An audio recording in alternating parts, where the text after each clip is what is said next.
on vous emmène dans un univers où la douceur rencontre la profondeur, où chaque note semble porter une émotion à fleur de peau. Notre invité, c'est Léem. Voilà. C'est bon? Oui. J'ai réussi. Impeccable. Une artiste R&B soul, néo-soul, pardon, à la voix chaude et envoûtante, qui transforme ses sensations en musique avec des influences qui vont de la soul au hip-hop en passant par le jazz ou même le cinéma. Et Léem, je vais y arriver, hein, construit un monde sensible, vibrant, parfois mélancolique, mais toujours sincère. Son EP Osmose et ses singles comme Blue Island ou Emprise. C'est pas en anglais? Si, c'est en anglais. Non, c'est en français. Emprise, merci. Je fais les deux, 50-50. Et ses performances live ne laissent personne indifférent. Hypersensibilité, synesthésie et groove. Préparez-vous à un voyage avec une artiste pas comme les autres. Comme on vous l'a si bien dit en début d'émission, on accueille Léem. Merci donc d'être avec nous aujourd'hui. Merci aussi de m'accueillir aussi chaleureusement. Ça a été long et laborieux pour qu'on trouve tous des dispos communes à votre venue. Et on avait très hâte, ça nous tenait à cœur vu que tu as fait partie des premiers artistes qu'on a programmés dans notre émission. Quel honneur, et c'était super chouette. On s'est dit qu'on a écouté, il faut absolument qu'elle vienne dans l'émission. Donc alors on va commencer simplement. Moi j'aimerais savoir, c'est quoi le déclic qui t'a mené à faire de la musique? Eh bien, c'est un peu atypique. Je n'ai pas du tout un parcours, on va dire, je pense, commun.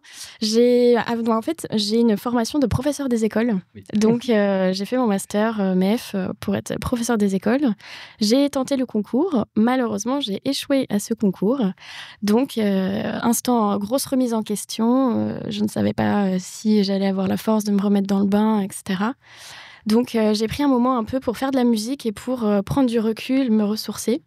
Et ça a un peu été une révélation où, du coup, le single Blue Island, mon premier qui est sorti, ça a été instantané. Les paroles se sont écrites comme ça, l'écriture, on va dire, automatique. Elle dit, je suis capable de faire ça comme ça en autodidacte. Allez, on va essayer de faire d'autres chansons aussi. Peut-être que c'était juste du hasard. Mais en fait, non, c'était pas du hasard. Vraiment, j'ai eu une révélation. Ouais. Je dis, mais je crois qu'en fait, c'est pas du tout prof. Peut-être que je suis censée être. C'est peut-être artiste, en fait, finalement. Et donc voilà, c'est... Quand tu as commencé, quand tu disais, donc tu as raté ton concours, tu étais en pleine remise en question, est-ce que quand tu as commencé à vouloir faire de la musique, c'était plus un exutoire de cette période-là? Tout à fait. Et en fait, tu t'es laissé porter par ça, en fait. Exactement. En fait, j'ai commencé à jouer du ukulélé pour mes 18 ans. On m'a offert un ukulélé. Et en fait, pendant toutes mes études, le fait de jouer de la guitare ou du ukulélé, ça a vraiment été un échappatoire pour moi. Mais je m'étais jamais dit, un jour, j'en ferai mon métier. C'est juste passion. Je chante dans ma chambre comme ça, personne n'écoute. Et puis voilà, ça me fait du bien, quoi. Comme si les gens, comme ceux qui font de l'hypnose ou de la méditation, je fais des pauses du coup. La musicothérapie. Ouais, exactement. Ça fait un peu ça, quoi. Ouais. Et moi, j'ai remarqué un truc, à force de recevoir des invités, de rencontrer des artistes, en fait, vous avez tous le même point commun. C'est qu'en fait, la musique, pour vous, c'est vraiment émotionnellement un exutoire. C'est une bouée, quoi. C'est vraiment, fou, en fait. Tout le monde sait quand ça va pas bien, quand ça va extrêmement bien. Souvent, c'est vers ce quoi vous tendez au final. C'est un peu faire passer vos émotions là-dedans, ce que vous ressentez pour un peu... Moi, ça m'a vraiment sauvée, je pense. Ah ouais, à ce moment-là. Ouais, vraiment. Ouais. Ok. Donc, tu t'es trouvé, on est d'accord avec ça. Ouais, tout à fait. T'as un univers donc, qui est très marqué par l'émotion. La douceur, on l'entend dans ta voix. Même là, quand tu parles, une voix très douce, très posée. L'intensité. Tu dis donc que tu es hypersensible. Ouais. Ok. Comment cette sensibilité, ça influence ta création? Eh bien, en fait, pendant des années, je l'ai un peu étouffée, cette hypersensibilité-là, parce que quand on veut devenir prof et on a un souci avec tel ou tel élève, on peut pas fondre en larmes et dire on arrête tout, j'ai besoin de 5-10 minutes de pause. Non, c'est pas possible. Donc, j'ai toujours pris ça un peu comme un défaut ou un peu une... quelque boulet, chose. quoi. Ouais, c'est ça, quelque chose qui handicape, en fait. Et là, du coup, le fait de me lancer dans la musique, eh bien, en fait, ça a tout à fait inversé ma vision des choses. Et je me suis dit, waouh, mais en fait, c'est un super outil. Parce que, je sais pas, moi, juste le fait de voir une fleur écrasée, ça me bouleverse. Enfin, je prends un exemple au pif. Et hop, je peux faire des paroles, je peux faire quelque chose. Je me dis, c'est pas grave, même si tel ou tel épisode de ma vie, je peux le transformer, en fait, et faire quelque chose un peu de cathartique ou de faire quelque chose de beau, en fait. Voilà. Et tu parles aussi de synesthésie. Ok, ça c'est ce que j'ai lu dans ton approche musicale. Moi, c'est un mot qui m'intrigue. Okay. C'est un mot compliqué. Ouais, un petit peu. Et est-ce que tu peux nous expliquer, est-ce que pour toi, qu'est-ce que ça signifie? Alors en fait, vu que j'ai pas du tout de formation musicale, c'est vrai que je sais pas lire le solfège, je fais tout à l'instinct. Et en fait, moi, comme je ressens la musique, c'est par les couleurs, par des textures, par des sensations. Et en fait, par exemple, Blue Island, cet instrumental-là, pour moi, c'est quelque chose de nuage. C'est un son nuage, c'est quelque chose de très bleuté, de très fluide, comme du satin. Et c'est comme ça qu'en fait, quand j'écoute une instrumentale, j'ai tous ces mots-clés en fait, qui viennent dans mon esprit. Et du coup, je me dis, ça y est, En fait, mon esprit, c'est une salle de cinéma. Donc, j'ai vraiment le film qui se déroule instantanément. Et hop, j'ai mon univers. Ça m'appelle et je sais ce que je vais écrire et créer comme univers autour de ça. Ouais, c'est quoi tu vas attendre et l'ambiance que tu vas donner. Je vois un peu en couleur. Je vois très bien ce que tu veux dire. C'est un peu compliqué à expliquer. J'essaie de faire au mieux, mais je sais pas si c'est compréhensible. On comprend très bien. C'est un peu perché. Non, pas du tout. Absolument pas. Voilà. Ton EP Osmose est sorti en janvier 2024, donc ça fait un peu plus d'un an maintenant. Ça passe vite. Pourquoi est-ce que tu l'as appelé Osmose? Eh bien, c'est toujours problématique. Enfin, problématique. C'est toujours difficile plutôt de trouver un nom d'EP parce que c'est important. C'est vraiment le premier truc qu'on voit sur la pochette d'un CD. Et en fait, c'est vraiment le mot qui résume tout le processus créatif de découverte que j'ai effectué en fait pour la création de cette EP-là. La découverte de ton toi ou de la musique? C'est ça, ça a fusionné en fait, vraiment. Et je me suis dit, si je devais caractériser ou résumer en fait ce que j'ai créé, toutes les chansons, et je me suis vraiment sentie en osmose pour la première fois, où je me suis sentie vraiment alignée. Je me dis, tiens, osmose, ça sonne plutôt bien. Allez, c'est beau comme c'est beau comme carrément. C'est osmose. C'est marrant.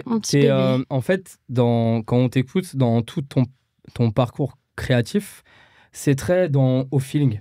C'est exactement ça. Et du coup, ça a vraiment été un exercice hyper intéressant pour moi, vu qu'avant, c'était très scolaire, tout était millimétré, il y avait zéro feeling.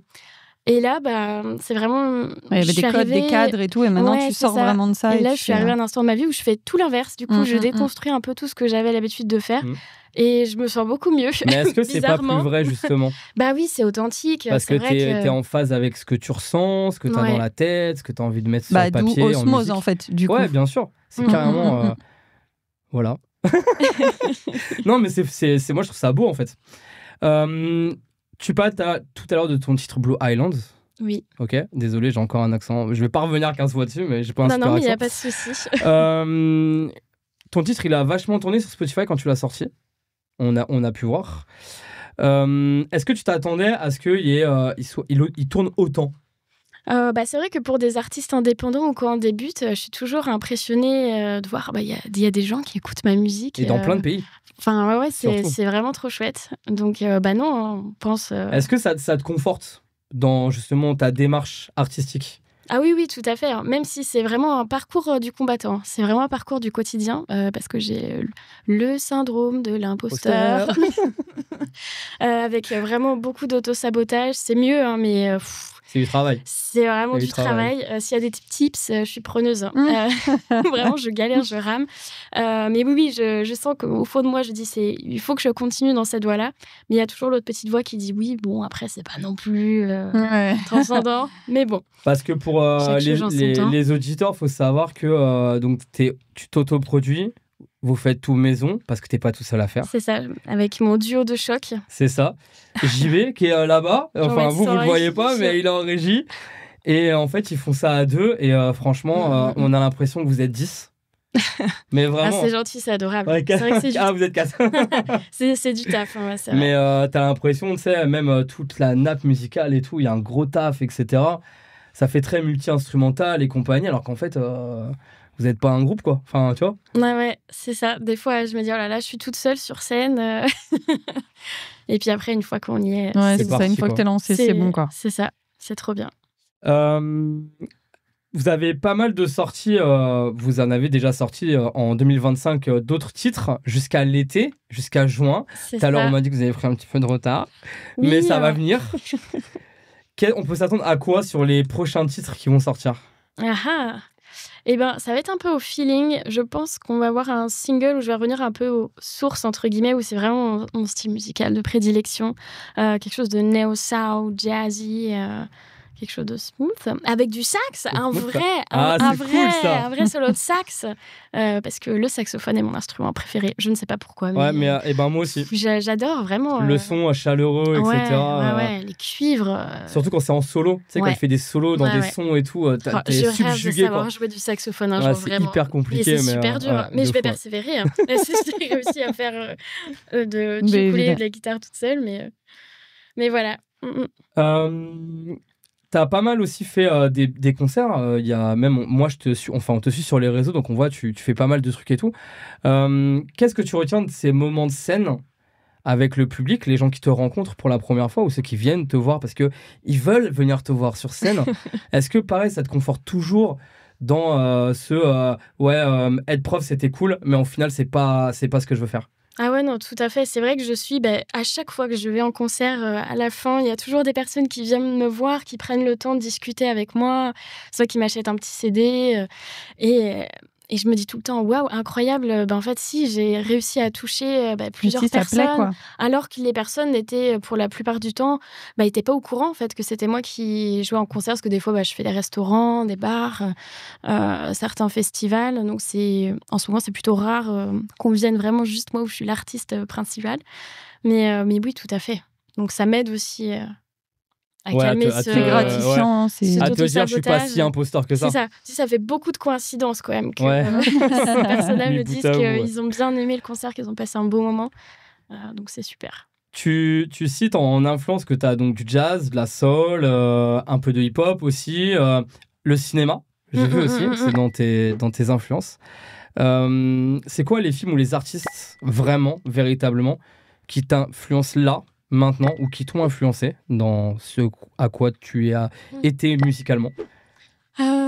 Alors, je sais pas si ça s'entend vraiment dans ce que actuellement je suis en train de faire en musique. J'ai toujours du mal à décrire un peu ce que je fais en musique, parce qu'on adore mélanger plein de genres, de styles musicaux différents.